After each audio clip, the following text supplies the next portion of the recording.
नमस्कार दोस्तों। आज हम बात करने वाले हैं नेपाल के उस आंदोलन की जिसने पूरी दुनिया को हिला दिया।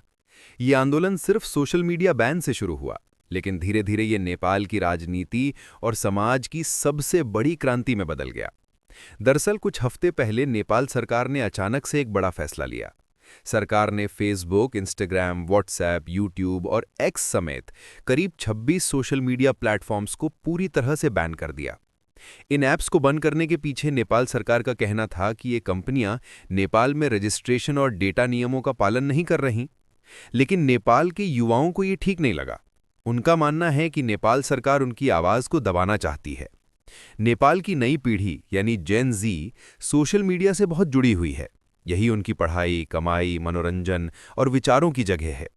लेकिन जब सरकार ने सोशल मीडिया बैन किया तो ये सिर्फ ऐप्स पर ताला नहीं था, बल्कि युवाओं को लगा कि उनकी आज़ादी छीन ली गई। साथ ही नेपाल की जनता में पहले से ही देश में चल रहे भ्रष्टाचार, बेरोजगारी और राजनेताओं के परिवारवाद को लेकर गुस्सा था, और इस आंदोलन ने युवाओं के गुस्से को बहा आने का मौका दिया। 8 सितंबर को हजारों युवा काठमांडू और कई दूसरे शहरों में सड़कों पर उतर आए। उनके हाथ में सिर्फ पोस्टर और मोबाइल थे और नारों में लिखा था, unban social media, stop corruption.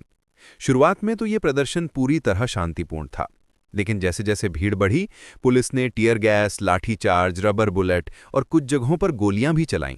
और फिर इसके बाद माहौल और ज्यादा बिगड़ गया।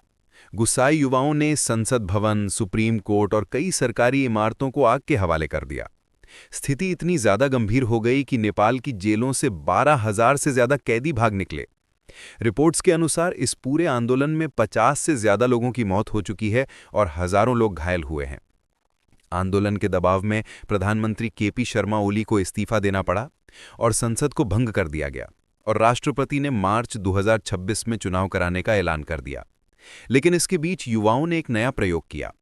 जेन जी ने डिस्कॉर्ड नामक ऐप पर एक तरह की डिजिटल संसद बना ली। हजारों युवाओं ने इसमें भाग लिया और वोटिंग की। आखिरकार उन्होंने सुशीला कार्की, जो नेपाल की पूर्व मुख्य न्यायाधीश रह चुकी हैं, उनको अंतरिम प्रधानमंत्री चुन लिया, और इस तरह सुशीला कार्की नेपाल की पहली महिला प्रधानमंत्री बनी, और ये इतिहास में दर्ज हो गया। लेकिन यहाँ कई सवाल उठते हैं। क्या युवाओं द्वारा चुनी गई ये प्रक्रिया लोकतांत्रिक थी?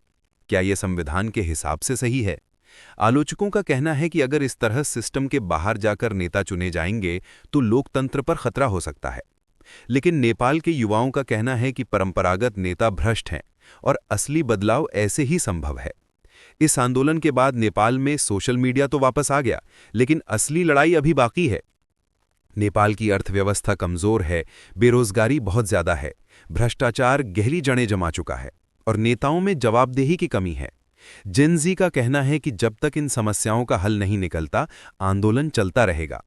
नेपाल में ये आंदोलन सिर्फ एक देश की कहानी नहीं है। भारत और नेपाल के रिश्ते बहुत गहरे हैं, सांस्कृतिक, धार्मिक और भौगोलिक हर नजरिए से। लेकिन अगर नेपाल में राजनैतिक अस्थिरता बनी रहती है तो इसका असर भारत की सुरक्षा और व्यापार पर भी पड़ सकता है।